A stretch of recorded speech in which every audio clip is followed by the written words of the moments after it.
जिन्होंने राम जन्मभूमि की 35 वर्ष अनवरत सेवा की, ऐसे प्रातस्मरणीय वंदनीय आचार्य सत्येंद्र दास जी महाराज जो मुख्य पुजारी राम जन्मभूमि के रहे, उनके चरणों का दास।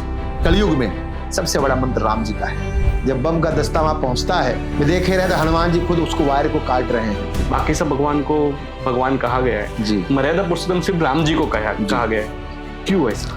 हर चौपाई मेरी आत्मा है जी, हर चौपाई हमारी सांस है, धड़कन है जी। तो मेरे जीवन में सारी चौपाइयों का बहुत उतना ही महत्व है जितना राम का महत्व। जैसे कि हमारा जीवन छोटे होते हैं, फिर बड़े होते हैं, फिर प्रौढ़ होते हैं, फिर यंग होते हैं, हर चीज स्टेप बाय स्टेप चलता है। वैसे ही कांड को भी दर्शाया गया है। बिल्कुल तुलसीदास ने इसी ढंग से इसमें लिखा है। जब आप इसमें पढ़ेंगे तो कहीं न कहीं मर्यादा की शुरुआत कर रहे कांड से। अभी पॉलिटिक्स में भी चल रही है सब चीजें, राम राज्य नाम, और सोशल मीडिया में भी फेमस है। हाँ जी, इसके बारे में थोड़ा सा बताइए, राम राज्य क्या होता है एक्चुअली? कि जब भी हम राम का नाम सुनते हैं या चीजें सुनते हैं, हाँ जी, हमारी बॉडी में चेंजेस आ जाते हैं, मिनट पे हम पॉजिटिव हो जाते हैं। बिल्कुल हो जाते हैं। आज भी ये हैं, आज ये नहीं होते तो हम आप सांस नहीं ले रहे। बिल्कुल।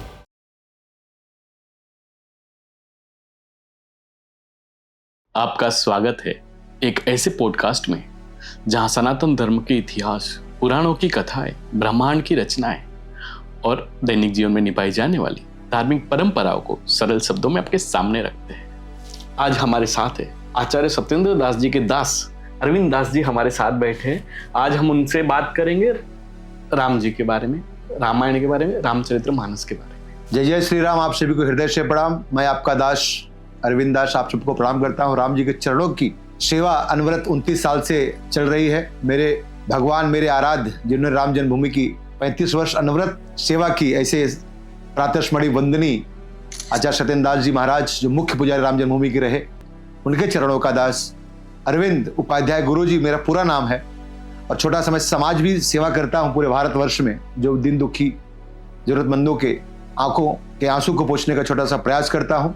मेरी जन्मभूमि उत्तर प्रदेश है, अब मेरी कर्मभूमि मुंबई है और अयोध्या धाम है।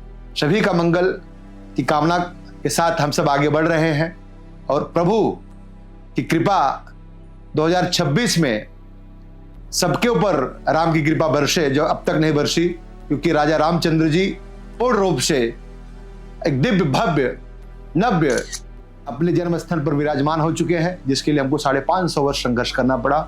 उनकी सेवा अनवरत चल रही है और ऐसे चलती रहे। यही राम जी के चरणों में हमारी भक्ति और बढ़े, यही कामना करता हूँ। राम का मंत्र, बहुत सारे मंत्र हैं, जिसको जो अच्छा लगता है वो मंत्र पढ़ता है, वो आगे बढ़ता है और अपने जीवन को राममय करता है और अपने जीवन को आगे बढ़ाता है, जिससे कि उसका आगे वाला जन्म भी तरे, 7 जन्म तरे।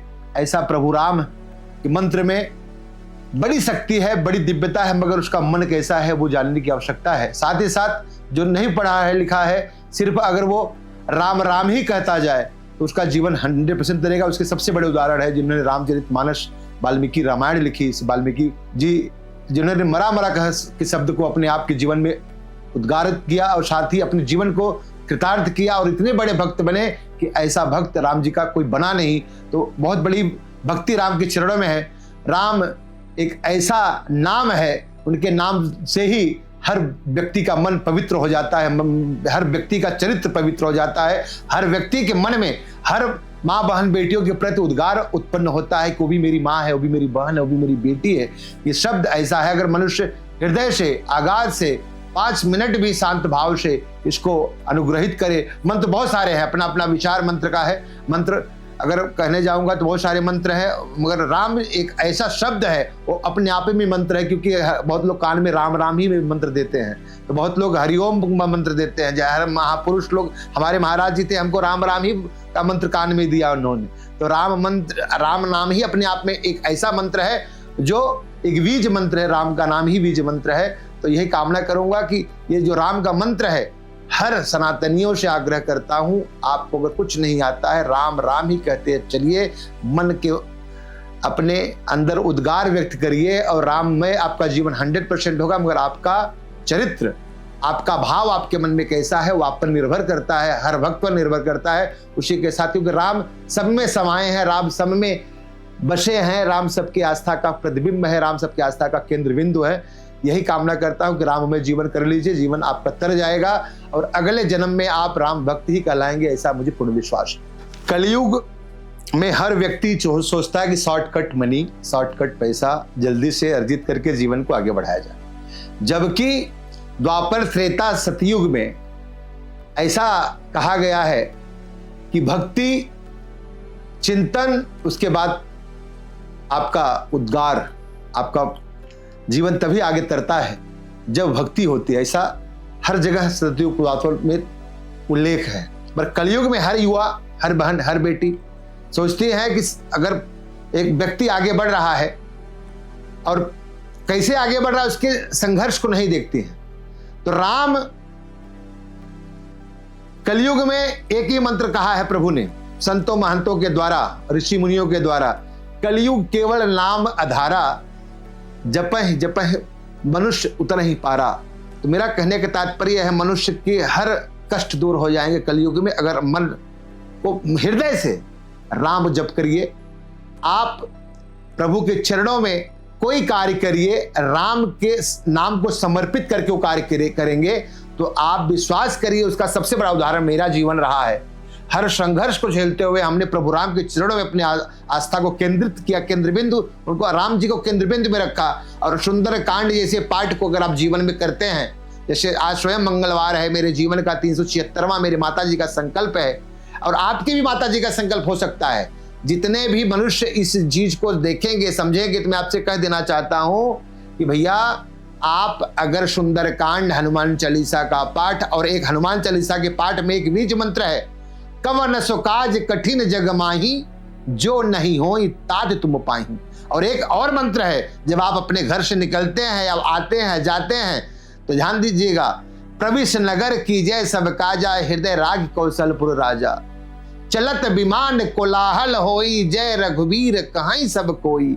ये 3 मंत्र आप जीवन में उतार लीजिए 108 बार। अगर आपके जीवन में कष्ट है तो कवन सो काज कठिन जग माही, जो नहीं हो तात तुम पाही। इस मंत्र से, बीज मंत्र से 100 बार आप आहूत करें मंत्र में, तो आपका रुका हुआ सारा कार्य सिद्ध हो जाएगा। क्योंकि ये मंत्र जब हनुमान जी महाराज समुद्र के पास गए, सीता मैया की खोज में जब आगे बढ़े, तो उन्होंने जीवन में यही मंत्र पढ़ा, कब हे प्रभु ऐसा कौन सा काज है जो मैं नहीं कर सकता। क्योंकि उसके प्रति राम जी की भक्ति थी, शक्ति थी। क्योंकि राजा रामचंद्र जी के सबसे बड़े करके इस धरती पर कोई रहा तो हनुमान जी महाराज उनके भक्त रहे, और कलयुग में भी हनुमान जी रहे हैं। हम सबको ऐसा एहसास है और हर जगह उल्लेखित है कि हनुमान जी महाराज है। तो मनुष्य जब हनुमान जी कर सकते हैं तो हर यहाँ का 140 करोड़ देशवासी जो सनातन धर्म को मानने वाला युवा है, जो बहन है, जो बेटियां हैं, जो माएँ हैं, जो युवा बंधु बांधव हैं, सब इस मंत्र को जप करके अपने जीवन को आगे कर सकते हैं, आगे बढ़ा सकते हैं और आगे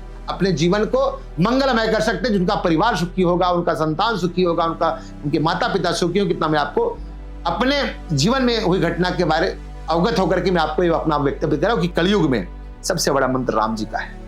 ऐसा कहा गया है, बताया गया है। अयोध्या धाम हमारी कर्म भूमि है।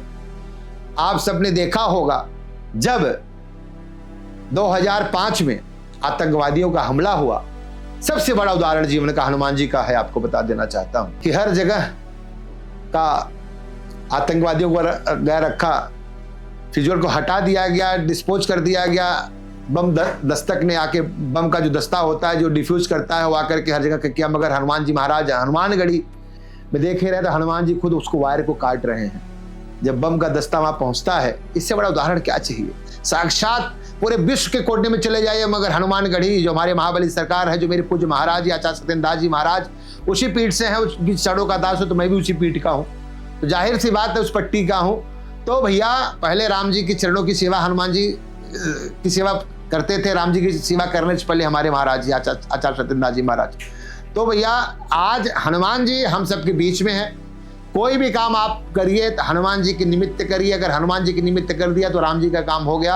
हर युवाओं से मैं कह देना चाहता हूं कि भैया आप अपने जीवन में कुछ पाना चाहते हैं तो हनुमान जी को, क्योंकि ब्रह्मचर्य, हनुमान जी से बड़ा जीवन में ब्रह्मचर्य किसी ने पाला नहीं, उसका ब्रह्मचर्य का पालन किसी ने किया नहीं। और हनुमान जी की ऐसी शक्ति है, उनके बारे में अगर बोलना शुरू करूं तो कम से कम 400-500 घंटे बोलना भी कम पड़ जाएगा। तो हनुमान जी को स्मरण करिए। हनुमान जी कलयुग के राजा हैं, हनुमान जी कलयुग में है और पूरे विश्व में चले जाइए, हनुमानगढ़ी का जो मंदिर है, हर जगह हनुमान जी कहीं लेटे हैं, कहीं बैठे हैं, वहाँ राजा के स्वरूप में बैठे, क्योंकि राजा रामचंद्र जी भगवान ने उनको राजा बना करके तब वो अपने आप को गंतव्य को प्रस्थान किया और गुप्तेश्वर घाट जाके अपने आप को जल समाधि दी। नमस्कार गुरु जी। जय श्री राम। जय श्री राम। आज पहली बार हम राम जी के बारे में बात करने जा रहे हैं और हमारा सौभाग्य है कि हमें राम जी के बारे में बात करने के लिए हमें एक ऐसे व्यक्ति मिले जो राम जी के एकदम निकट है, जो राम जन्मभूमि मंदिर के अंदर भी आपका कार्य है, आप वहाँ पर रहते हैं, आप वहाँ पर सब चीज़ें करते हैं। सो गुरुजी हमें राम जी के बारे में कुछ ऐसी चीज़ें बताइए, बिकॉज राम जी को मर्यादा पुरुषोत्तम राम कहा गया, बाकी सब भगवान को भगवान कहा गया है जी, मर्यादा पुरुषोत्तम सिर्फ राम जी को कहा गया है, क्यों ऐसा? जय श्री राम, आप सभी को प्रणाम। जैसे कि भैया ने कहा कि मर्यादा पुरुषोत्तम क्यों कहा गया, तो मैं आप सबको एक सोच परिचय देना चाहता हूँ। जैसे भैया ने कहा कि राम जी से के चरणों में हम लोग जुड़े हैं, हम सबका भाग्य नहीं, बहुत बड़ा सौभाग्य है कि कलयुग जैसे इस कलह युग में हमें राम की भक्ति, राम के भक्ति में जिन्होंने अपने जीवन को न्यौछावर कर दिया, और 12 फरवरी को जिनका साकेतवास हुआ और 13 फरवरी को सरयू मैया में जल समाधि हुई, ऐसे कातर स्मरणी वंदनी 35 वर्ष जिन्होंने राम जी की निष्कलंक और मर्यादा में रह के पूजा की, सेवा की, कभी किसी के उनके चरणों की सेवा इस दास को 28 वर्षों से करने का सौभाग्य प्राप्त हुआ। आज उन्हीं की कृपा है कि हम राममय हैं। राजा रामचंद्र जी जब तक अयोध्या धाम में थे तब तक राजकुमार थे जी। जब उनको अपने माँ के द्वारा दिए गए वचन का पालन करने के लिए जब वो अयोध्या से प्रस्थान जंगल में करते हैं, जब उनको 14 वर्ष का वनवास हुआ, तब उनके कर्म उन्होंने एक बहुत बड़ा संदेश दिया। मर्यादा कहाँ होती है? अपने पुत्र को अगर हम अपना पुत्र मानते हैं तो बहुत अच्छी बात है, आपकी जिम्मेदारी है, मानिए। मगर इस कलयुग में देखा गया पड़ोस की बच्चों को अपना पुत्र, सगे भाई के पुत्र को लोग अपना पुत्र नहीं मानते, उसमें भी व्यवहार दुर्व्यवहार करते हैं, दो आंख करते हैं। मगर राजा रामचंद्र जी ने सबके साथ एक ही न्याय किया, क्योंकि वो त्याग की प्रतिमूर्ति थे, वो वैराग्य की प्रतिमूर्ति थे। उन्होंने ऊंच नीच जात पात कभी नहीं देखा। उन्होंने सबरी को भी प्रेम दिया, वही उन्होंने अपने भाई भरत को भी प्रेम दिया, सीता मैया को भी प्रेम दिया, भगवान लक्ष्मण को भी वही प्रेम दिया, वही उन्होंने केवट को भी वही प्रेम दिया, निषाद राज को भी वही प्रेम दिया, विभीषण को भी वही प्रेम किया, जबकि उनको पता था कि दुश्मन का भाई है, कुछ भी हो सकता है। मगर राजा रामचंद्र जी से शिकवन लेने की आवश्यकता हम सभी को है कि मर्यादा में आप तभी कहलाओगे जब आपको त्याग की प्रतिमूर्ति थे राजा रामचंद्र जी। भगवान हमारे जन्मभूमि का दास हूँ, जन्मभूमि के जिन्होंने सेवा की उनके चरणों का दास हूँ। इसलिए राजा रामचंद्र जी के बारे में हम सबको बहुत अच्छे से पता है। अगर राजा रामचंद्र जी बनना है तो आपको त्यागी होना पड़ेगा, वैरागी होना पड़ेगा, आपको सबको एक साथ लेके चलना पड़ेगा, तब मर्यादा में रहने का ये वक्तव्य जो मर्यादा पुरुषोत्तम कहा गया है। क्योंकि उन्होंने अपने जीवन को 14 वर्ष कैसे बिताया, छोटे छोटे, आप सोचो जटायु तक को पाला उन्होंने, जटायु के साथ भी जीव थे। जटायु क्या थे सबको मुझे बताने की आवश्यकता नहीं, सभी सनातनियों को इस ज्ञान है इसके बारे में। उन्होंने भी बाली को मारा, उन्होंने क्या क्या नहीं किया बताइए आप। हनुमान जी जैसे व्यक्ति को मिलकर के हनुमान जी को तारा। तो मर्यादा, हम सब इस कलयुग में मर्यादा तो होनी चाहिए, तभी आप हम सब का जीवन आगे बढ़ेगा। और राजा रामचंद्र जी भगवान मर्यादा पुरुषोत्तम इसलिए कहलाए कि उन्होंने सबके साथ न्याय किया, सबके साथ त्याग किया, सबके साथ उनके सम्मान को बनाए रखा, इसलिए मर्यादा पुरुषोत्तम कहलाए। वो चाहे छोटा रहो चाहे बड़ा रहो, सबको एक साथ लेकर के आगे बढ़े। राजा रामचंद्र जी से हमको शिकवन लेने की आवश्यकता आज के समय में। सबसे पहले मैं ये जानना चाहूंगा, लोगों को रामचरितमानस और रामायण के बीच में डिफरेंस नहीं पता है जी, उसके बारे में थोड़ा सा बताइए। देखिए, रामचरितमानस बाबा तुलसीदास की लिखी घटना है और रामायण वाल्मीकि द्वारा लिखी घटना है। तो ये दो महापुरुष थे जी। तो सबके अपने अपने, जैसे दो भक्त होते हैं भगवान के, तो सबकी अपनी अपनी बात को रखने की गरिमा होती है, उनका एक भाव होता है। तो रामायण में 7 कांड है और तुलसीदास जी ने उसको लिखा तुलसी घाट वाराणसी में बैठे, ठीक है। और वाल्मीकि जी रामायण लिखे और रामायण में भी राम की ही भक्ति है जी, अलग कुछ नहीं है। क्योंकि देखो राम को चाहे ऐसे जपो चाहे ऐसे जपो, बात एक ही है। मगर रामचरित को मानने वाले अलग है, रामायण को मानने वाले अलग है, मगर दोनों एक ही तराजू के दो सिक्के हैं। तो हम सबको श्रद्धा भक्ति जितनी अच्छी होगी, किसी को भी मानिए और ना पढ़िए मगर राम ही कहिए, तो दोनों का अंतर यही है कि दोनों भगवान के भक्त रहे जी, भगवान की भक्ति में सराबोर रहे जी, भगवान की भक्ति को आज के इस कलयुग में लोगों को आज ये दोनों महान ग्रंथ नहीं होते तो मैं तो कहता हूं इसको राष्ट्रीय ग्रंथ घोषित किया जाए जी। रामचरितमानस को अखंड भारत का हिंदू राष्ट्र जब बने हमारा देश कि अखंड भारत, तो अफगानिस्तान भी आ जाएगा, पाकिस्तान भी आ जाएगा और सारे आ जाएंगे। तो विश्व गुरु के पथ पर देश जब आगे बढ़े तो मैं तो कहता हूँ अभी से ही हमारे सरकार नरेंद्र मोदी जी भगवान बैठे हैं, उनसे तो मैं आग्रह करूंगा आपके माध्यम से, भैया इसको रामचरितमानस को, रामायण को अखंड भारत का सबसे बड़ा ग्रंथ घोषित कर देंगे तो हमको आपको ये एहसास होगा कि रामचरितमानस, यहाँ बहुत लोग जलाने वाले भी तो हैं, आपने देखा होगा सर, वो तो उनको उसका ज्ञान नहीं है। जब आप राम की भक्ति में आगे बढ़ेंगे तभी आपको अंतर मालूम पड़ेगा कि रामचरितमानस रामायण क्या है, हनुमान चालीसा क्या है जी। तो दोनों में अंतर यह है कि यार दो शिष्य रहे हैं, दो महान पुरुष रहे, उन्होंने अपने अपने वक्तव्य को एक किताब, एक महान ग्रंथ के माध्यम से लोगों को देने का प्रयास किया। दोनों को साधुवाद हम सबको देना चाहिए। जी जी जी। वाल्मीकि, जहां तक मुझे पता, वाल्मीकि समकालीन थे राम जी के, तुलसीदास जी के राम में प्रभु थे उनके, वो इस सबसे उन्होंने दोनों ने राइटिंग में थोड़ा सा डिफरेंस है कि उन्होंने भक्ति, जब लोग पढ़ेंगे तब उनको ज्ञान होगा, उसके पहले कैसे ज्ञान होगा? जब तक आपसे मैं मिलूंगा नहीं कैसे हम जान, जब तक इस महान ग्रंथ को हम पढ़ेंगे नहीं, जानेंगे नहीं, और रामायण नहीं पढ़ेंगे, जानेंगे नहीं, तो कैसे हम ज्ञान होगा कि दोनों में अंतर क्या है? जब मनुष्य उसको अनुसरण करेगा, अवतरित अपने आप के अंदर करेगा, तभी जान पाएगा कि दोनों में कितना डिफरेंस है, कितनी महिमा इस दोनों महान ग्रंथों में है। क्योंकि वो प्रभु के भक्ति में वो भी सराबोर थे, प्रभु की भक्ति में भी सराबोर थे। तो दोनों ने अपने आप को निवशावर किया इस कलयुग में। इस महान सनातन धर्म जो हमारा है और हमारा जो देश सनातन धर्मियों के हृदय में ये दोनों ग्रंथ बसते हैं जो सच्चा सनातनी है, तो उनके लिए जितना भी शब्द कहा जाए उतना कम है। और राजा रामचंद्र जी के दोनों महान भक्त थे जी। दोनों को भगवान राम जी ने जरूर इन प्रकार उनको अपना जीवन दर्शन दिया है, बिल्कुल, और तभी ये सब कुछ हो पाया, उसके बिना मुमकिन नहीं तो हो पाता जी। गुरु जी, अभी हम जो बात करें, जो सवाल करते करते मैं यहाँ पर आया थोड़ा सा, वो सवाल यह था कि जो 7 कांड है उसमें से पहला कांड है बाल कांड। हाँ जी, बाल कांड के बारे में थोड़ा बताइए कि उसमें क्या क्या वर्णन है, और राम जी की थोड़ा बचपन के बारे में थोड़ा सा बताइए। देखिए, बाल कांड में राजा रामचंद्र जी भगवान के सारे नटखट के हैं, कैकेयी, सुमित्रा जी, कौशल्या मैया के बारे में है। राजा रामचंद्र जी दशरथ के घर पैदा हुए क्योंकि उनका जो वक्तव्य था त्रेता का, जब राजा रामचंद्र जी भगवान नहीं थे, क्योंकि देखिए हर भगवान का एक चला आया है, सतयुग, कलयुग, द्वापर, त्रेता, बरोबर, तो हर एक पीढ़ी को पीढ़ी दर्शाते हुए आए हैं। तो बालकांड रामचरितमानस का एक ऐसा कांड है जिससे कि हर व्यक्ति के जीवन में, हर माता के जीवन में, हर पुत्र के प्रति जो आस्था होती है, जो अपनापन होता है, जो राजा रामचंद्र जी भगवान के साथ जो घटनाएं घटी, जो लीलाएं उन्होंने दिखाई हैं अपने आप को आकर के, आज के इस कलयुग में बालकांड से हर उस माँ, हर उस बहन, हर उस बेटी जो शादी के बाद जब वो पुत्र या पुत्री प्राप्त होती है, तो बालकांड में हनुमान जी महाराज तो वहां नहीं है, बढ़कर यहाँ पे राम जी ने जो लीलाएं की हैं, वो लीलाएं अपने आप में, क्योंकि देखिए प्रश्न जो है उसमें बहुत सारी चीजें हैं जिसको हम सब जान लीजिए कि अगर सुनने जाएं, कहने जाएं, क्योंकि एक चौपाई पे बहुत कथावाचक 8-8 दिन बोल जाते हैं जी,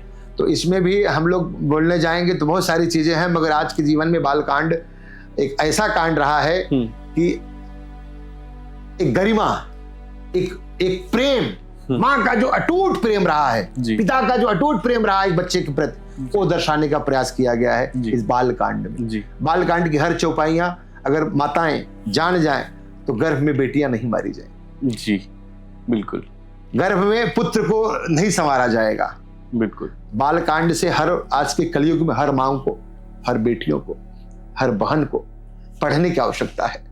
कभी हमारी बेटियां सुरक्षित हो पाएंगी, तभी हमारा देश सशक्त भारत बन पाएगा, क्योंकि बेटियां हैं तो हमारा पुनर्जन्म है, अब बेटियां नहीं है तो हम यही समाप्त हो जाएंगे। तो आप सभी माओं से आपके इस ब्रॉडकास्ट में मैं कहना चाहता हूं बड़ी विनम्रता से कि बालकांड को अनुसरण करिए, बालकांड को जिए और बालकांड के जी करके आगे बढ़िएगा। हर बेटी को मैं कहता हूं कि आपके अंदर वो सीता मैया, वो कौशल्या मैया, वो कैकेयी मैया, वो माँ सब दिखेंगी, जिससे कि आपका जीवन अद्भुत अनुकरणीय आगे बढ़ता चले जाएगा। आपको कभी द्वेष नहीं होगा कि मेरी बेटी है, मेरा बेटा है, सबको आप एक समान समझेंगी।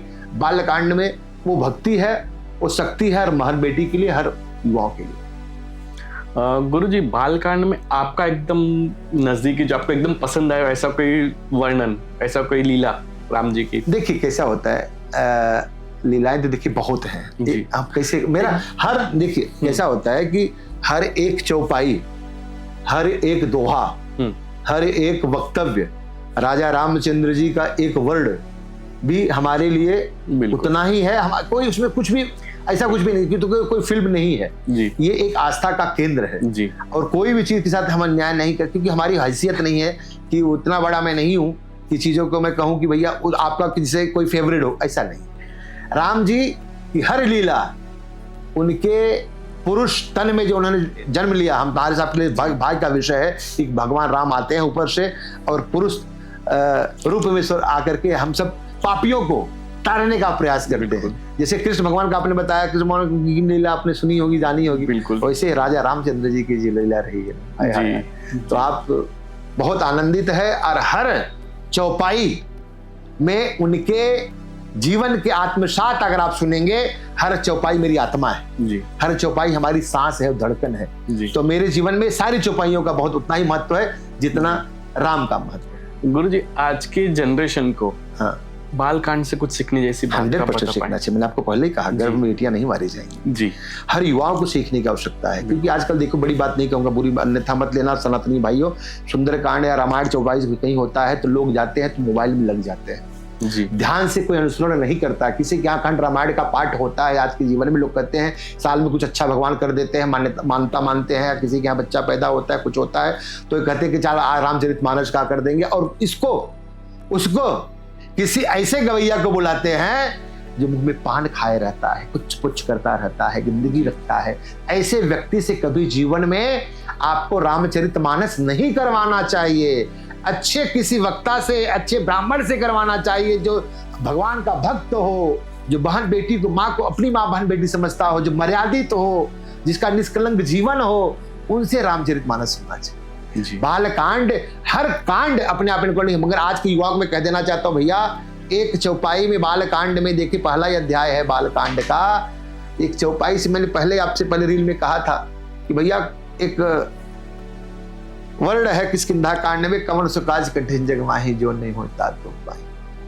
उस मंत्र को अगर आज का कलयुग में कोई भी, हम हो चाहे आप हो, 108 बार पढ़ करके आप घर से निकले या निकले भैया कि प्रविश नगर कीजिए सब काजा हृदय राग कौशलपुर राजा, अपने आप में अद्भुत है, बीज मंत्र है। वो राजा रामचंद्र जी, हनुमान जी जब संकट में थे, जब हनुमान जी कुछ नहीं सोच रहा था, भगवान को याद करते, और ये चौपाई तुलसी भगवान ने लिखा है मानस में जी। भैया जीवन तर जाएगा। तो आज के समय में आपके माध्यम से युवाओं को मैं कह देना चाहता हूँ, मेरी बेटियों को कह देना चाहता हूँ, हाथ जोड़ के माओ को कह देना चाहता हूँ, बड़ी विनम्रता से इनका अनुसरण कर लेंगी तो कलयुग में आपको किसी के सामने ऐसा करना नहीं पड़ेगा। हर युवाओं से, कोई बहन बेटी माँ कोई भी हो, किसी को ऐसा करने की आवश्यकता नहीं पड़ेगी। इतनी मैं आपको बड़ी विनम्रता से कह देना चाहता हूँ। एक चरण का दास, राम जी के चरण का दास होने के कारण, अयोध्या में हमारी कर्म भूमि होने के कारण, और मैं सत्येंद्रनाथ जी महाराज के छोटे से चरणों का दास होने के नाते में कह सकता हूँ, हमारे जीवन में भी वही हुआ है, इनकी ही कृपा से हुआ है। बाकी हम लोग उस लायक नहीं थे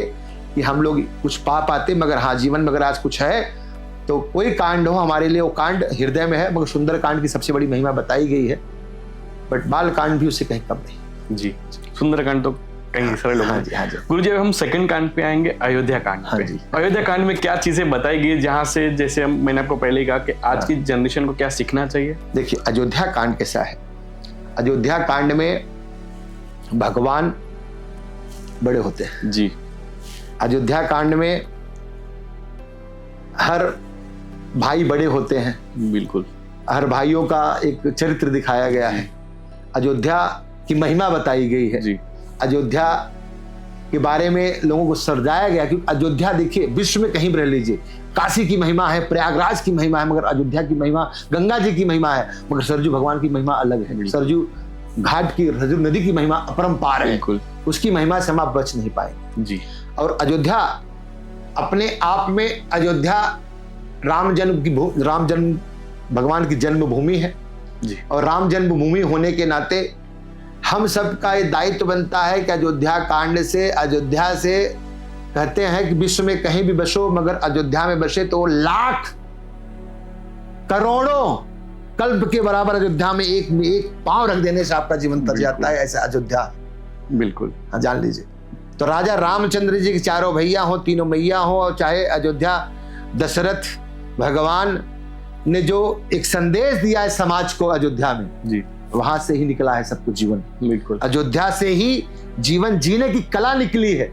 अयोध्या से ही माता बहन भाई के रिश्ते दिखाए गए हैं। बिल्कुल। हम आपको ज्ञान नहीं था कि मेरी माँ कौन है, मेरी बहन कौन है, मेरी भाभी कौन है, मेरी बेटी कौन है, वो अयोध्या से ही दिखाया गया है। उसमें महिमा अपरंपार है अयोध्या की। अयोध्या कांड अपने आप में जान लीजिए कि जैसे आपको मैंने पहले कहा, कोई कांड किसी से कम नहीं, मगर सबकी अपनी अपनी महिमा है। जैसे कि हमारा जीवन छोटे होते हैं, फिर बड़े होते हैं, फिर प्रौढ़ होते हैं, फिर यंग होते हैं, हर चीज स्टेप बाय स्टेप चलता है ना, वैसे ही कांड को भी दर्शाया गया है। तुलसीदास ने इसी ढंग से इसको लिखा है कि स्टेप बाय स्टेप आगे बढ़ते चलिए और लास्ट में फिर उसको विश्राम। जी जी गुरु जी। सो अभी आपने जैसे बताया कि सारे भाई बड़े हुए, सबके चरित्र, हाँ जी, लक्ष्मण जी और राम जी, अयोध्या कांड के बाद ही उनका वनवास जो भी डिसाइड हुआ, सब चीजें हुई, तो उसके पीछे किसका मेन मोटो रहा? मंथरा जी को, तो मंथरा को तो हम मानते हैं कि उनके कहने पे सब चीजें हुई, कैकेयी जी ने उनके कहने पे सब चीजें की हुई। इसके पीछे की थोड़ी कहानी आप देखिए कैसा है, मेरे आपको बता देता चाहता हूँ कि किसी को कलंकित, देखिए आज आप सभी सनातनियों को मैं कह देना चाहता हूँ, किसी को कलंक लगाने की आवश्यकता नहीं है जी। सबके साथ भगवान की लीला थी। बिल्कुल। मंथरा की जुबान पर मां सरस्वती विराजमान हुई, सभी भगवान ने भेजा कि भैया अगर ये राजा बन जाएंगे तो जो पापी वहां घूम रहे हैं उनका कैसे मारे जाएंगे। तो मंथरा के मन में, अब कैकेयी को कोई नाम लेने वाला नहीं, कोई बहन बेटी का नाम नहीं रखता कोई माँ अपनी बेटी की, जबकि कैकेयी जैसी त्यागी, कैकेयी जैसी प्रेम करने वाली राजा रामचंद्र जी भगवान को कोई धरती पर नहीं होगा। और भगवान और इवन भरत जी भी जानते हैं, भरत जी को भी पता है, ये हमारे भगवान जो इंद्र देवता सारे जितने भी भगवान थे, सब लोगों ने सरस्वती मैया को जिह्वा पर ला के रखा। तब ये चीज हुआ कि भैया इनको जल्दी यहाँ से निकाल लो, अगर राम जी भगवान यहाँ पे 14 साल यहाँ पे राजा बन जाएंगे तो और लोगों का उद्धार कैसे होगा। इसके कारण ऐसी लीला रची भगवान जी और भगवान जितने भी हैं सब ने लीला रची कि भैया शब्द ला करके इनकी जवान पर रखो, मंत्रा को आगे करो, मंत्रा का यही करेंगे, कैसे होगा। और भगवान को सब पता था जी। भगवान तो बस मुस्कुराते थे जब उनको मालूम पड़ा, क्योंकि उनको पहले से लीला सब पता थी, उन्होंने लीला की। बिल्कुल, वो लीला करके हम सबका उद्धार करके बैठे, जो आप हमारा आज यहाँ पॉडकास्ट कर रहे हैं। बिल्कुल।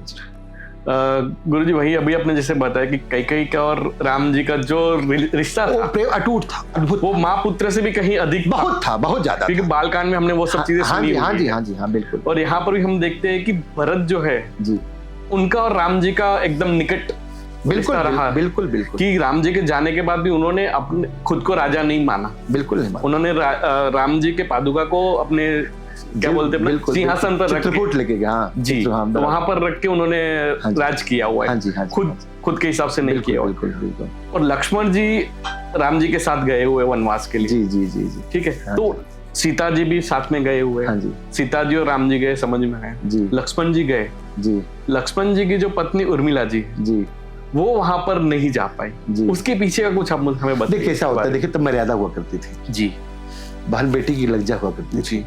अब जब ये गए हैं ना, तो दोनों भाई कहाँ थे पता, ननिहाल थे। जबकि ये सब कांड हुआ जी, तो दोनों भाई ननिहाल थे। ठीक है, भरत शत्रुघ्न ननिहाल गए थे जी, और ये कांड यहाँ हुआ, ये लोग चल दिए हैं जी। जब ये लौटे हैं तब मालूम पड़ा वो चित्रकूट में है जी। जब इन्होंने जाने का प्रयास किया, बोले मेरे भाई मेरे से बुले चले गए, सारी बताए चले गए, तो उन्होंने यही कहा कि हम जाके लाएंगे उनको। आज की कलयुग में कोई होता तो खुश हो जाता, बोलता अच्छा हुआ मुझे राजा बनने का मौका मिला, मुझे राज करने का मौका मिलेगा। तब ऐसा नहीं था, तब ऐसा था कि एक गरिमा थी, एक संस्कार था, एक जीवन जीने की कला थी, क्योंकि तभी तो कहा गया तो आप कलयुग आया, कैसे आया, इसी के नाते आया। बिल्कुल। तो भैया तो उस समय ऐसा था, कितना प्रेम हुआ करता था अपने अपनों भाइयों में, इतना एक दूसरे के लिए जान देने के लिए लाचार हो जाते थे। लक्ष्मण जी क्यों गए, भरत जी वहां चले गए, अब भाई उनका थोड़ी वेट करेंगे, कल ही निकलना है जी। देखिए एक पुत्र जब माता पिता का आज्ञा का पालन करने वाला पुत्र हो जाए जी, तो उस माता पिता का जीवन तर जाता है। बिल्कुल। और एक पुत्र जब माता पिता का असंस्कारी हो जाता है, उसका जीवन बर्बाद हो जाता है। तो मैं आप सबसे बार बार ये कहूंगा कि भैया ने जैसे प्रश्न पूछा कि भैया ये बताइए, तो आज कहीं न कहीं चारों भाइयों में भरत की मित्रता, भरत की जो उनका जो प्रेम था अपने बड़े भाई के प्रति, वो ऐसा प्रेम था कि वो कभी भी समाप्त नहीं हो सकता। उसके लिए आपको सादगी से, बड़ी जिम्मेदारी से इस रामचरितमानस को अनुसरण करना पड़ेगा और अपने जीवन में कृतार्थ करना पड़ेगा। हम सब करते हैं बड़ी बड़ी भागवत, बड़ी बड़ी कथाएं जाते हैं, सुनते हैं, मगर अपने जीवन में आत्मसात नहीं करते हैं। जिस दिन किसी भी एक चौपाई को अपने जीवन में आत्मसात करके आप आगे बढ़ेंगे, उसमें आप ये पाएंगे, जैसे भैया ने कहा कि उर्मिला हो, चाहे कैकेयी हो, चाहे भरत भैया हो, चाहे राम भगवान हो, लक्ष्मण जी हो, सीता मैया हो, सबके अपने अपने प्रेम जो थे अपने आप में प्रगाढ़ थे। क्योंकि अगर आपको परिवार चलाना है तो राजा रामचंद्र जी, रामचरितमानस, भगवान राम की लीलाओं का वर्णन, राम की त्याग का वर्णन, राम के वैराग्य का वर्णन, राम के स्वभाव का वर्णन, राम के परिपक्वता का वर्णन आप जानिएगा, तब अपने आप को जीवन कर आत्मसात करते तो आपका जीवन कभी सुखमय के अलावा कुछ हो ही नहीं सकता। दुख तो कभी आ नहीं सकता। हाँ, मगर जीवन में अगर आपके प्रारब्ध बुरे हैं, दुख आएगा मगर वो टल जाएगा, कुछ क्षण में छुक निकल जाएगा। तो बहुत सारी महिमाएं हैं, और भगवान से जितना प्रेम भरत करते थे, उससे ज्यादा कहीं प्रेम कैकेयी करती थी जी। और कहीं न कहीं राम जी ने कभी भी कैकेयी जी को गलत नहीं ठहराया, क्योंकि उनकी ही लीला थी। बिल्कुल। उसी लीला को उन्होंने आत्मसात करके उनके मुंह से कहलवाया गया, मंथरा को कहलवाया गया। तो भैया ये जो परिपक्व, इसके प्रत्यक्ष में आपसे हाथ जोड़ता, कैकेयी को, मंथरा को गलत कभी मत आप लोग समझिएगा। यही आप सबसे आगे, मैं कथावाचक नहीं हूँ, जो छोटा मोटा सीखा हूँ वही आप सबके बीच में रख रहा हूँ। कभी और समय मिलेगा बहुत अच्छे से मैं आप सबको इसके बारे में सुनाऊंगा। आगे क्या कहूँ। जय श्री राम जी। शायद इसीलिए जब जैसे आपने बताया कि राम जी भी कैकेयी माता के लिए इतना ही प्रेम करते थे, इतना ही स्नेह था उनका। जी जी जी। इसीलिए शायद से वनवास से वापस आके लौटे जब, तो सबसे पहले उन्होंने कैकेयी माता के पैर छुए। बिल्कुल बिल्कुल। तो ये पूरी ऑब्वियसली उनकी लीला। हाँ जी हाँ जी हाँ जी हाँ जी। गुरु जी, अभी हम थोड़ा आगे बढ़ेंगे, हम बात करेंगे इसके बारे में, अरण्य कांड के बारे में। अयोध्या कांड के बाद में अपना आएगा अरण्य कांड। अरण्य कांड के बारे में थोड़ा सा बताइए कि उसमें क्या क्या चीजें हैं, कि वो उन्होंने कैसे वनवास काटा और किस तरीके। देखिए ऐसा होता है, जब राजा रामचंद्र जी भगवान अयोध्या से निकले जी, चित्रकूट जी, चित्रकूट में बहुत रहे। बिल्कुल बहुत रहे। और चित्रकूट में रहे, आपके चित्रकूट में बहुत सारी लीलाएं उन्होंने की जी। चित्रकूट में रह करके उन्होंने झोपड़ी बनाई, किसे क्या क्या किया। फिर वो पंचवटी भी आए। बिल्कुल। पंचवटी जो महाराष्ट्र में जो आजकल झोपड़पट्टी का जो चलता है ना, झोपड़ा है तो राजा रामचंद्र जी की सिखवान है जी। उन्हीं के द्वारा निर्मित है ये। तो अपने आप में जो शकुन कहते हैं ना, सुख तो मड़ैया के छांव में, मतलब जो जंगलों में जो मड़ई बनती थी, आज हम लोग उत्तर प्रदेश में मड़ई बोलते हैं। अच्छा। यहाँ झोपड़ी बोलते हैं और हर जगह कुछ और बोलते हैं जी। तो अरण्य कांड में जब भगवान आगे बढ़ते हैं और उसमें बहुत टाइप के लोग मिलते हैं जी, जिसका वो उद्धार करते निकलते हैं। तो उसमें जो राक्षसों के द्वारा सताए गए लोग हैं, जो राक्षसों के द्वारा तड़पाए गए लोग हैं जी, जो उनको मजलूम किए लोग हैं जी, उनका उन्होंने कल्याण किया अरण्य कांड में। और उन्होंने बहुत बड़ी त्याग की प्रतिमूर्ति सेट की उस अरण्य कांड में जी, कि भैया कोई अपना जही नहीं भी जानते हो मगर तकलीफ में उसके लिए खड़े हो जाओ जी, नहीं जानते वहां स्वार्थ मत लाओ। इसलिए वहां से उनका स्टार्ट हुआ कि ये मर्यादा प्रारंभ हुई जी, कि भैया मर्यादा धीरे धीरे बढ़ते बढ़ते बढ़ते बढ़ते प्रस्थान अरण्य कांड में किया। फिर आप जितने भी कांड में 7 कांडों के बारे में पूछते हैं, किष्किंधा कांड हुआ, सब फिर हुआ, फिर सुग्रीव से मुलाकात हुई, फिर महाबाली को मारा, हनुमान जी मिले, हनुमान जी आए, इनसे मिले, सारी चीजें करते करते हम सब आगे बढ़ते चलते हैं। तो हर कांड में सबकी अपनी अपनी मर्यादा है। सब पूरा जब आप इसमें पढ़ेंगे तो कहीं न कहीं मर्यादा की शुरुआत अरण्य कांड से हुई। जी जी जी। सो अरण्य कांड के बारे में जैसे आपने बताया कि वहां पर क्या सीखने जैसी चीजें हैं जो आज के जनरेशन को त्याग सीखने जी, मर्यादा सीखने जी, और किसी के प्रति निष्ठा निस्वार्थ भाव से खड़ा होने की जरूरत है जी। और जीवन किस विपरीत में भी अगर आप बुरी से बुरी विपरीत आपके ऊपर आ जाए, उसको कैसे अपने आप को कंट्रोल किया जाता है। जैसे लोग सुसाइड कर लेते हैं, बेटियां आत्महत्या कर लेती हैं, कुछ प्रेशर पढ़ाई लिखाई का पड़ता है तो एकदम चिंतन छोड़ के, जैसे आप भी चिंतन है तो अचिंतन वो लोग हो जाते हैं। तो चिंतन की आवश्यकता है। आज के युवाओं को बहुत सीख, जो पढ़ेंगे तब तो युवा पढ़ता कहाँ है। तो आज के युवाओं से मैं हाथ जोड़ के आग्रह करता हूँ, भैया प्रातः काल उठ के रघुनाथा, मात पिता गुरु नाम ही माता। एक चौपाई है, जैसे मेरी बहन ने कहा, एक मंत्र। तो प्रभु राजा रामचंद्र जी भगवान भी अगर सुबह उठते थे तो अपने माता पिता का पांव छूते थे जी। और आज का युवा भूल चुका है। बिल्कुल।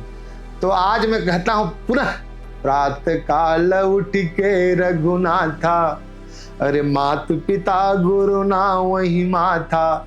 हर उस युवा से, हर उस बेटी से, हर उस बड़े से, हर उस बुजुर्ग से जो आपसे बड़े हैं। माता पिता तो कलयुग के भगवान हैं। हमने राम को नहीं देखा, हमने सुना है, देखा नहीं है। तो आज के कलयुग में अगर आपको कहीं जाने की आवश्यकता नहीं, राम जन्मभूमि मंदिर की जाने की आवश्यकता है, न कहीं जाने की आवश्यकता है, न चारों धाम जाने की आवश्यकता है, न 12 ज्योतिर्लिंग जाने की आवश्यकता। अगर आपके घर में ही आपके भगवान विराजमान है, अगर उनको आप सुबह उठ के प्रणाम करके, दंडवत प्रणाम करके, पांव धो के पी लोगे, उनकी सेवा करोगे, तो आज का युवा विश्वास करिए जीवन में कभी दुखी नहीं होगा। उसके सारे कार्य, इंटरव्यू देने जाता है, कोई काम खोलता है, स्टार्टअप खोलता है, कुछ भी करता है, पॉडकास्ट करता है, कुछ भी करता है, अगर माता पिता का आशीर्वाद लेकर के वो आगे बढ़ता है प्रतिदिन, एक दिन नहीं। आज का युवा मोबाइल में बिजी। आज का सबसे बड़ा सम्मान है, अगर आप मेरे दरवाजे आए हो, आपके दरवाजे में गया हूं, अगर आपने मेरा प्रणाम नहीं किया चलेगा, और फोटो मोबाइल देखना आपने बंद कर दिया, सबसे बड़ा सम्मान आज के जीवन में यही। बिल्कुल। उसको अगर आपने अनुसरण कर लिया तो वो आपका जीवन अपने आप तर जाएगा। पर आज के दुर्भाग्य है हमारे सनातनियों का, हम महत्व अपने सामने वाले बैठे हुए हम मोबाइल को देते, जो कहीं दूर कोई कहां से भेजा है मुझे पता नहीं। अरे उसको समय दीजिए, रात के लिए समय देने बैठा है जी। ये आज के युवाओं को सीखने की आवश्यकता है। जो युवा भटक रहा है, हम लोग तो युवाओं को प्रेरणा देते हैं, भैया अपने ब्रह्मचर्य को संभाल के रखो। जब तक आप ब्याह नहीं कर पाए हो, बचपना है, जवानी है, पढ़ाई लिखाई है, जीवन का कैरियर है, उसको सुदृढ़ करो, उसको सुनिश्चित करो। कहावत है ना, उसमें लक्ष्य न ओझल होने पाए, कदम मिला के चल, और सफलता तेरे कदम चूमेगी आज नहीं तो कल। उसके लिए आपको अपने आप को त्यागना पड़ेगा, उसके आप को संगठित करना पड़ेगा। तब आपका जीवन में रामचरितमानस की हर चौपाइयां पढ़ने से कुछ नहीं होता। इसमें राम के नाम को लेकर के अगर आप आगे बढ़ते हैं तो आपका जीवन राममय होना सुनिश्चित है। इसको भगवान राम ने सिद्ध करके दिखाया है, और हम जैसे छोटे से चढ़ों के दासों ने अपने आप को वही पाया है जी। तो अरण्य कांड के बारे में हमने जाना। हाँ जी। अभी हम जानेंगे किष्किंधा कांड। अच्छा, वहां पर क्या हुआ और देखिए तरीके से क्या हुआ सबको पता है जी। किष्किंधा कांड आप पूछ रहे हैं, सबको पता है। आप मेरे मुखारबिंद से सुनना चाहते हैं। बिल्कुल। तो मैं आपसे कह देना चाहता हूँ, वहां पर मित्रता जी, मित्र को दर्शाया गया है। बिल्कुल।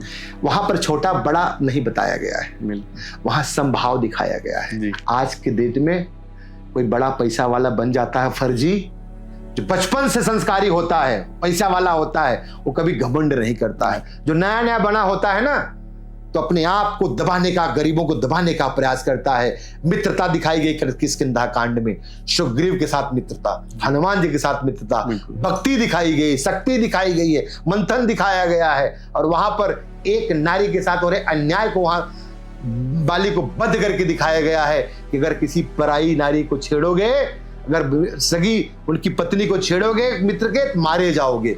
आज के डेट में नहीं होता है, लोग आज के डेट में नहीं करते हैं। तो मैं बता दूं कि आज के जीवन में सबसे बड़ा पुण्य यह है, अगर कोई बड़ा पैसे वाला है, छोटा कोई आपके यहाँ दरवाजे आ गया, उसके हम सब उसको ये फील मत होने दो कि आप छोटे हो इससे।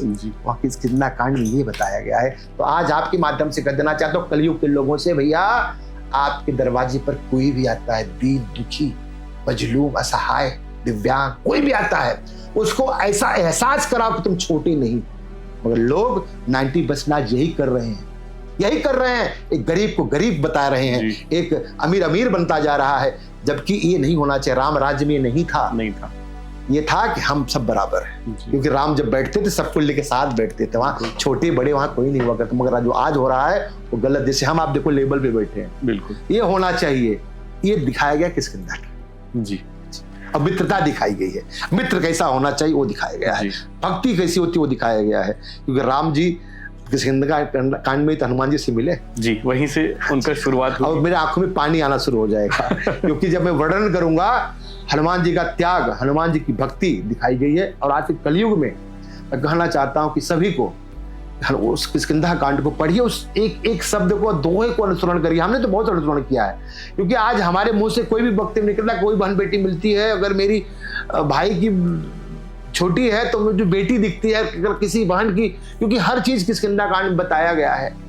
बाली को कैसे मारा है, किसी बाली को, जबकि रावण को बाली ने अपने कोख में कितने वर्षों दबा के रखा, मगर एक गलती के हिसाब से जब सुग्रीव ने अपनी आप बीती राम जी से बताई तो बोला कि अब तुम्हारी खैर नहीं।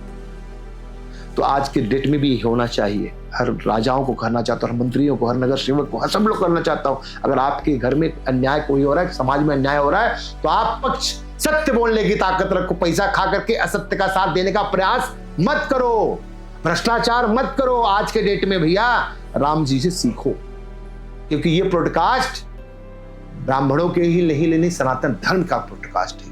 हम जब गरिमा बनाएंगे, जब तक गरिमा नहीं बनेगी तब तक कोई मतलब नहीं है किसी कार्य का। तो गरिमा में किष्किंधा कांड रहा है और रहना चाहिए, और उससे सीख लेकर के जीवन में मनुष्य को आगे बढ़ना चाहिए। बिल्कुल। उसके बाद में आएगा सुंदरकांड जी, जिसके बारे में मुझे लगता है आपको बहुत, आपके चेहरे की खुशी देख के मुझे समझ में आ गया। सुंदरकांड मेरे यहाँ आज स्वयं होने जा रहा है, 376वां सप्ताह है जी, और मेरी माँ का सुंदरकांड भगवान राम जी के बहुत करीब रहा है, क्योंकि सुंदरकांड का नाम आता है तो मेरी आंखें स्वयं ऑटोमेटिक नीर बहने लगता है।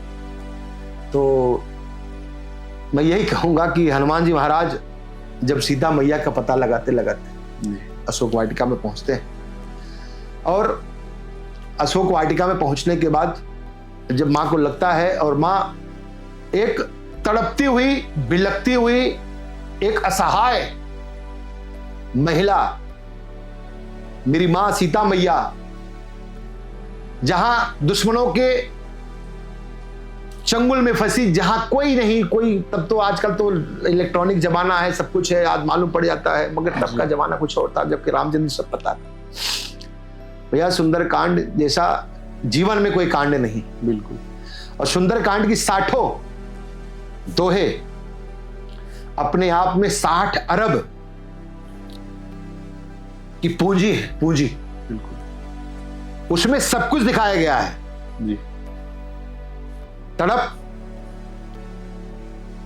संस्कार, एक की मदद, और क्रोध, समुद्र को सुखाने की ताकत, रावण के घर में घुस के उनकी औकात दिखाने की ताकत, असत्य को सत्य कैसे पराजित करता है वो दर्शाया गया। और एक महिला अपने आप को असहाय महसूस करती थी, उसको बताया गया कि भगवान पर विश्वास अटूट होना चाहिए, बचाने वाले वही, करने वाले वही, धरने वाले वही, ठीक है।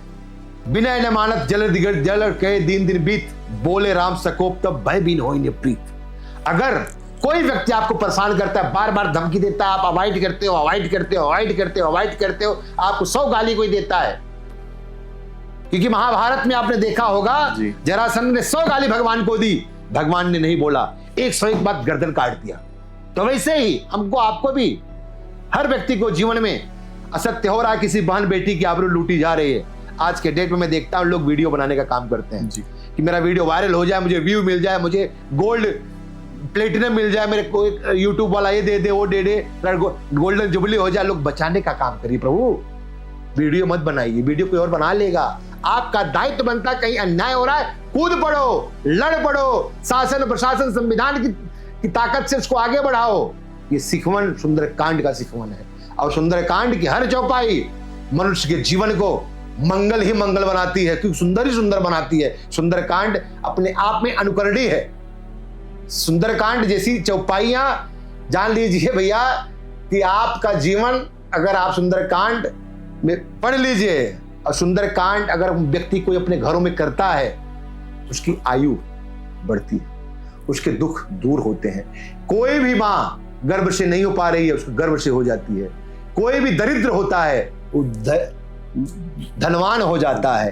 कोई भी व्यक्ति दुराचारी होता है, व्यभिचारी होता है, उसकी बुद्धि खुल जाती है। किसी के बहन बेटी के प्रति उसके दिमाग में व्यभिचार चल रहा है, उसकी बुद्धि खुल जाती है।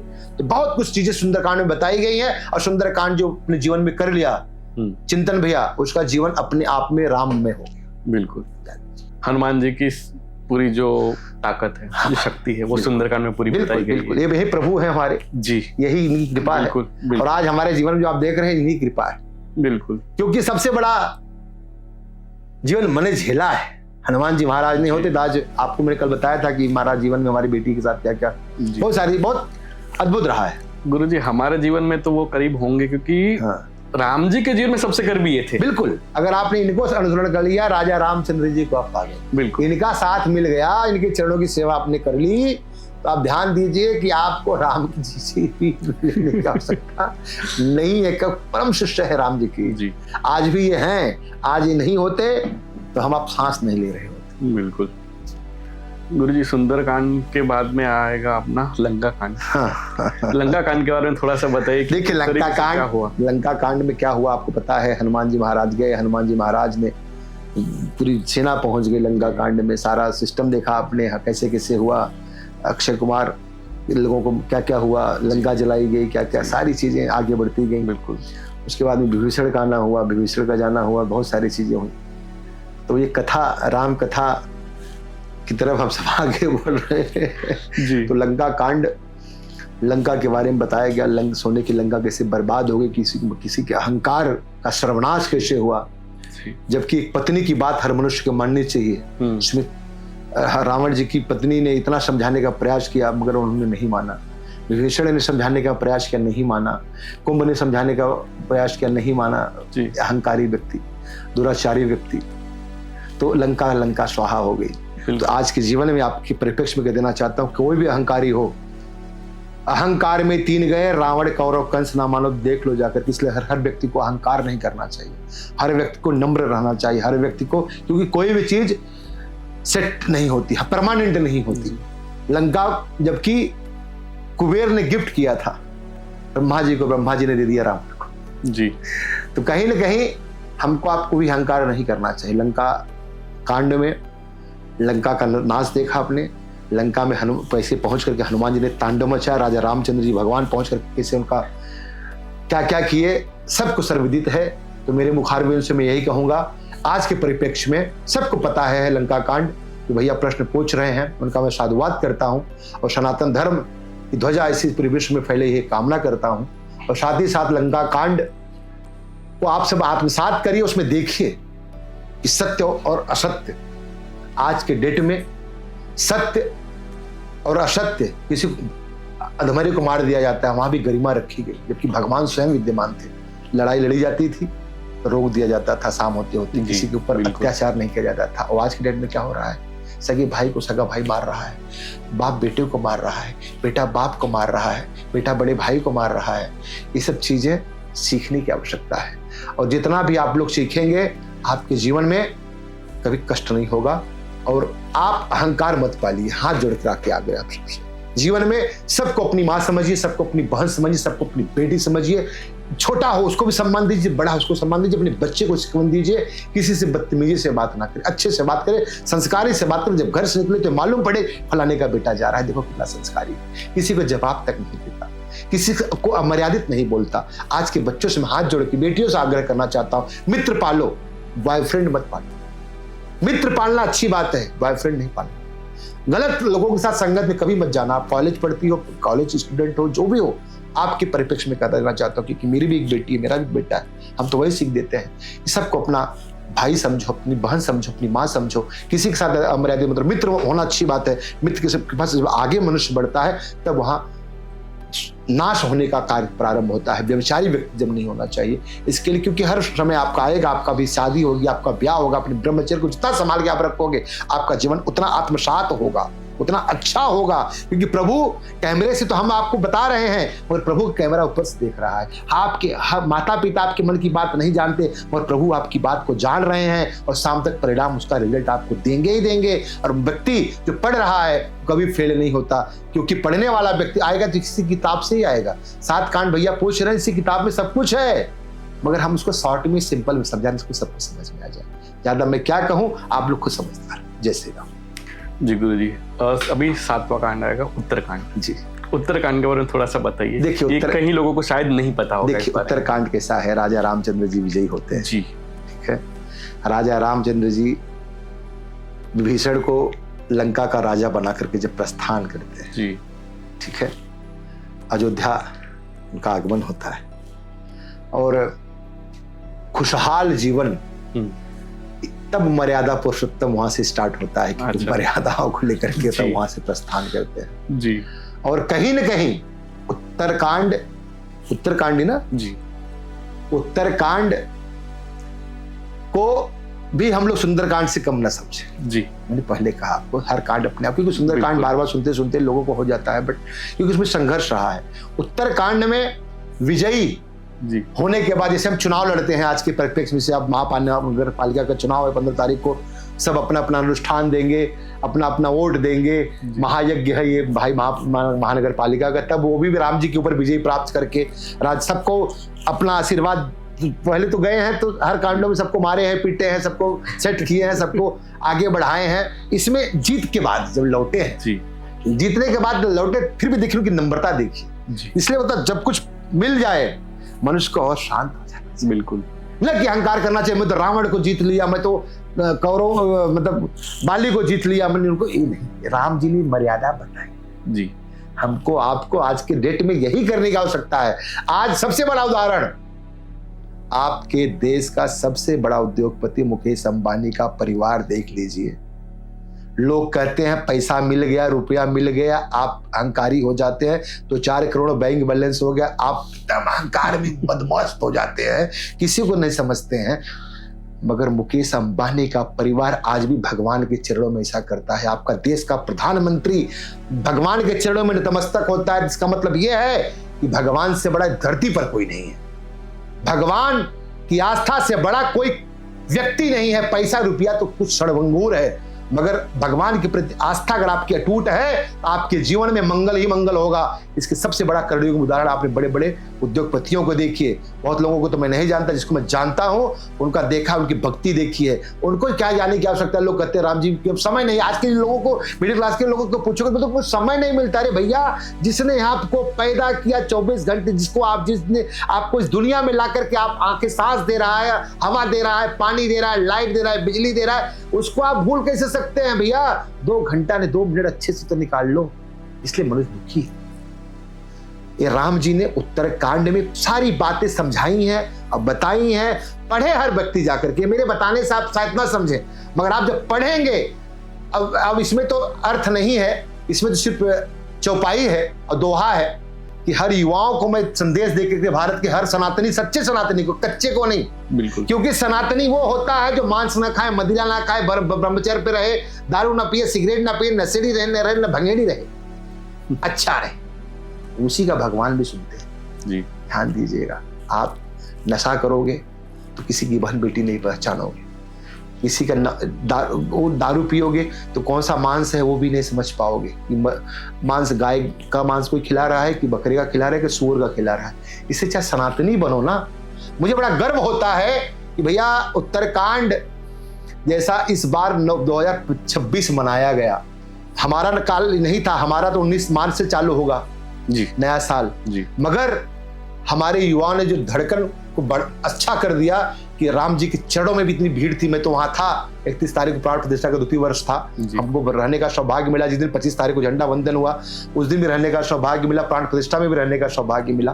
तो हम सब बड़े भाग्यशाली हैं। और अरण्य कांड हम सबको सीख देता है कि सब कुछ जो प्राप्त हो जाए मनुष्य को शांत हो जाना चाहिए, जी। मनुष्य को नम्र हो जाना चाहिए, विनम्र हो जाना चाहिए। क्योंकि जिस डाले में फल लगता है वो फल अपने आप में झुक जाता है। जब झुकता है मनुष्य वही आगे बढ़ता है, अकड़ नहीं दिखाता है। मगर लोग यहाँ अकड़ दिखाते हैं। आज के समय में अकड़ता वही जिसको जाना होता है। अकड़ तो मुर्दों की पहचान होती है, अच्छे इंसान की पहचान नहीं होती है। नम्रता विनम्रता अच्छे इंसान की पहचान होती है, जिससे व्यक्ति अपने आप को असहज महसूस न करे, सहज महसूस करे। यही आपका उत्तरकांड कहता है, और यही जीवन को सीख लेकर के मनुष्य को आगे बढ़ना चाहिए। यही मेरी कामना है, और यही मेरा आप सबसे वंदन है कि भैया दगा किसी का सगा नहीं, ना मानो तो करके देखो, जिसने जिससे की है दगा जाके उसके घर में देखो। हर व्यक्ति के हर सांस की लेखा जोखा चित्रगुप्त जी लिख रहे हैं। जब आप ऊपर जाओगे ना, आपके हर एक हिसाब का होगा। अब आपसे पूछा जाएगा फलाने के यहाँ गए थे, पॉडकास्ट किए थे, क्या क्या सोच रहे थे, इसका मुझे जवाब चाहिए। बिल्कुल। और जवाब नहीं दोगे तो आपको उधर लेंगे या तो इधर लेंगे। स्वर्ग का एक रास्ता होगा, एक कचरे का रास्ता होगा, नरक का रास्ता होगा। तो आपका जजमेंट वो डिसाइड करेंगे, तब आप डिसाइड वहां जबरदस्ती नहीं कर पाओगे। इसलिए मनुष्य को अपनी गलती का एहसास तुरंत कर लेना चाहिए, इंप्लीमेंट करके उसको आगे बढ़ाना चाहिए। वहां बहसबाजी नहीं करनी चाहिए, नहीं मैं तो नहीं किया। मान लो ना, मानने से क्या छोटे हो जाओगे भैया। प्रभु तो सब देख ही रहे हैं ना, आपका हमारा आपका सब जान रहे हैं। वो उनके नजरों में आप नहीं बच पाओगे। अपने नजरों में लोग चोरी चमारी करते, बहन बेटियों को बलात्कार करते, क्या क्या नहीं करते हैं। क्यों नहीं सीखते हो भैया कि आपका लेखा जोखा करेंगे। कुछ क्षण के लिए आप जो करके निकल जा रहे हो, आपने कितनी पाप किया है। आज का मनुष्य कितना ब्रह्मचर्य से विहीन होता जा रहा है, वो कितना अपने आप का पाप कर रहा है। सोचो। मुझे ज्यादा बोलना, आपको ये बोलना है भैया, राम की भक्ति, राम की भक्ति, राम की भक्ति करो। माता पिता का सम्मान करो। हर बहन बेटी माँ को अपनी बहन बेटी माँ समझो। धरती पर कोई हो, पड़ोस की बहन, उसको और इज्जत दो, अपनी बहन ज्यादा उसको इज्जत दो, उसको और सेफ महसूस कराओ। हर उस माँ को महसूस कराओ कि मैं आपका बेटा हूं, भले आपके पति अमेरिका लंदन कमा रहे हैं, मैं आपके साथ खड़ा हूं। ये एहसास कराओ, तभी हमारा भारत आगे बढ़ेगा। जय श्री राम। गुरु जी, मुझे राम राज्य ये वर्ड अभी जस्ट मेरे माइंड में, आपने बोला ना क्या क्या सोच रहे थे, मेरे माइंड में ये वर्ड आया, क्योंकि अभी इलेक्शन की बात की सबकी, तो राम राज्य, जो रामायण अभी पॉलिटिक्स में भी चल रही है, सब चीजें राम राज्य नाम, और सोशल मीडिया में भी फेमस है। हाँ जी, इसके बारे में थोड़ा सा बताइए, राम राज्य क्या होता है एक्चुअली में? देखो राम राज्य, मैंने देखो आपके उसी प्रश्न का भी मैंने सब उत्तर दे दिया। राम का राज्य, जी, राम राज्य जी, जहां हर मानव अपने कर्म के आधार पर सुखी, जी, हर व्यक्ति, हर इंसान अपने कर्म के आधार पर जहां पे सुखी हो, वही राम राज्य है। क्योंकि राम राज्य का मतलब ये नहीं है कि जो पापी है वो भी सुखी है। ना ना ना ना ना, राम राज्य नहीं है ये। राम राज्य वो है जहां पर हर बेटी का सम्मान हो, जहां पर हर माँ का सम्मान हो, जहां पर हर बहन का सम्मान हो, जहां पर हर बुजुर्ग का सम्मान हो। दुर्भाग्य ये है, राम राज तब आएगा जब मिडिल क्लास परिवार, जब हिंदू परिवार अपनी माता पिता को अनाथ आश्रम से उठा करके अपने घर में बिठाएगा, वो राम राज तब कहलाएगा। न कि राम राज तब कहलाएगा कि हमारी बहन, हमारी बुजुर्ग, हमारी माँ, हमारे दादा परदादा की उम्र के लोग अनाथ आश्रमों में, वृद्धाश्रमों में जीने के लिए मजबूर है। हमको राम राज उसको नहीं करना है। राम राज भगवान राम जी के जमाने में राम राज था। सबके दुख को वहां सुना जाता था, सबके दुख को वहां समझा जाता था, उसी के उनकी गलतियों के हिसाब से उनको दंड दिया जाता था, दंड के हिसाब से उनको वहां पे रखा जाता था। अब क्या हो रहा है पता है? जो दंड कर रहा है उसी को राजा बना दिया जा रहा है। तो रामराज कैसे आएगा? रामराज तब आएगा जब हम आप सुखी होंगे, हम आप हमारे धर्म। देखो रामराज की तरफ हमारा भारत बढ़ रहा है। जब से आदरणीय नरेंद्र मोदी जी आए हैं, कलयुग की मैं बात करूंगा, शायद कलयुग की आप प्रश्न पूछ रहे हैं, सही बात है। तो रामराज की तरफ हम आगे बढ़े। देश का राजा आज हर हमारे उस धरोहर को पहचान दे रहा, जो धरोहर विलुप्त हो चुके थे। जो हमको पता है कि भगवान जी ने अयोध्या में जन्म लिया, फिर भी 550 साल लगे हमको मंदिर बनवाने में। हमें पता है कि भगवान कृष्ण ने जन्म लिया मथुरा में, फिर भी हमको संघर्ष करना पड़ रहा है। हमें पता है कि ज्ञानवापी हमारा मंदिर है, फिर भी हमें संघर्ष करना पड़ रहा है। जी, रामराज कैसे हो गया? एक पक्ष को चाहिए उसको आराम से दे दे, तब रामराज आएगा। और हमें हिंदुओं से मैं कहना चाहता हूं हाथ जोड़ के, रामराज तब आएगा जब अपनी माता जी को, अपने पिताजी को, बड़े बुजुर्गों को वृद्धाश्रम, अनाथ आश्रम में भेजना बंद करेंगे, तब रामराज आएगा। तभी रामराज स्वरूप मैं तब मानता हूं, ये मेरे विचार है। गुरुजी इस पे मेरी थोड़ी सी सोच ये है कि राम जी जो थे उन्होंने ना धर्म देखा ना जात देखी, कुछ तो मैं पहले ही बता चुका हूँ। नहीं, मैं उसके बारे में आपसे पूछ रहा हूँ। इस सबरी जी को भी उन्होंने अपना माना और उनके झूठे बेर भी खाए। निषाद राज को भी माना। तो आज की डेट में जो चीजें पॉलिटिक्स में चल रही है, धर्म के हिसाब से बांटो, ये करो वो करो, वो कैसे खत्म कर सकते हैं? देखिए हम वही खत्म कर सकते हैं जब से सबके मन में भक्ति जगे, सबके मन में राम जी की चरित्र को दर्शाया जाए, वही प्रयास चल रहा है। बिल्कुल, क्योंकि देखो मंदिर जब बना, अभी बन के 2 साल हुआ है, जब बच्चे धीरे धीरे बढ़ रहे हैं, देखो ना अभी आप तब सनातन कुछ और था, अब सनातन कुछ और है। बिल्कुल, तब झंडा लेके आप नहीं निकल सकते थे, लोग कहते हैं हम किसी पार्टी की प्रवक्ता नहीं है, तब कहते, आज कहते हैं लोग डिवाइड कर रहे हैं। मुझे बताओ 1947 के बाद कौन डिवाइड किया? तब बीजेपी थी, तब मोदी थे, तब डिवाइड कौन किया? 1947 में देश उसके हिसाब से डिवाइड हुआ ना, तब कौन डिवाइड किया था? आज वो कहते हैं कि हिंदू मुस्लिम कर रहे हैं, तब कौन हिंदू? मोदी थी, बीजेपी थी। जब नहीं बता रहा हूँ नहीं, आपने कहा ना कि लोग जो आपने जो प्रश्न पूछा उसका मैं तब बीजेपी कहाँ थी? तब नहीं थी बीजेपी, तब क्यों अलग चला गया? पाकिस्तान हो गया, हिंदुस्तान हो, क्यों हो गया? देखिए भैया ये चीजों में मत पड़े, हमें आप भाग्यशाली हमसे कि आज देश का प्रधानमंत्री सनातनी है। बिल्कुल, और महाराष्ट्र का मुख्यमंत्री सनातनी है, उत्तर प्रदेश का मुख्यमंत्री सनातनी है, और हमारी आपका जो आस्था का केंद्र बिंदु हर हिंदुओं की आस्था है। आज भी जात पात कहाँ नहीं, सबका साथ, सबका विकास, सबका विश्वास। बिल्कुल, सबका विकास कैसे होता? बेटी बचाओ बेटी पढ़ाओ कैसे होता? गर्भपात में बेटी मार दी जाती, सोनोग्राफी वालों को कैसे बैन किया गया?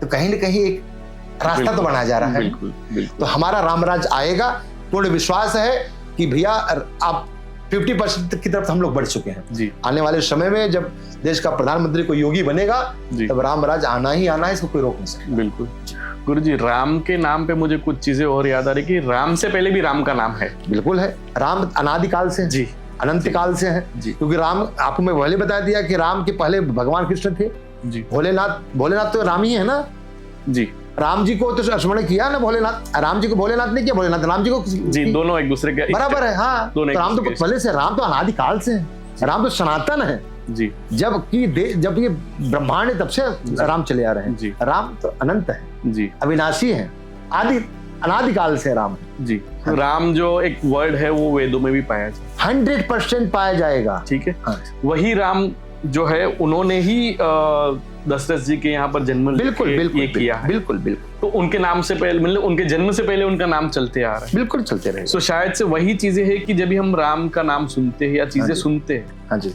हमारी बॉडी में चेंजेस आ जाते हैं, हम पॉजिटिव हो जाते हैं। बिल्कुल हो जाते हैं, अगर आप उस ढंग से रहेंगे तो पॉजिटिव होंगे जी। नहीं, अभी बैठे बैठे मुझे पॉजिटिव आएगा, क्योंकि आपके मन में वो विचार चल रहा है ना। बहुत राक्षस लोग भी तो हैं, उनके मन में नहीं चलता है, कितना चिल्लाओ, नहीं आता है, क्योंकि आपका भाव जी, आपकी परवरिश, आपके माता पिता का शिकवन, आपके माता पिता के दिए संस्कार, आपके माहौल, इस माहौल में आप बैठ रहे हैं, उठ रहे हैं, क्योंकि आपके मन में आएगा ही आएगा। हमको देखो सब कुछ मेरे आंखों में आंसू हो जाते हैं, हनुमान चालीसा पढ़ता हूँ तो रोने लगता हूँ, क्यों?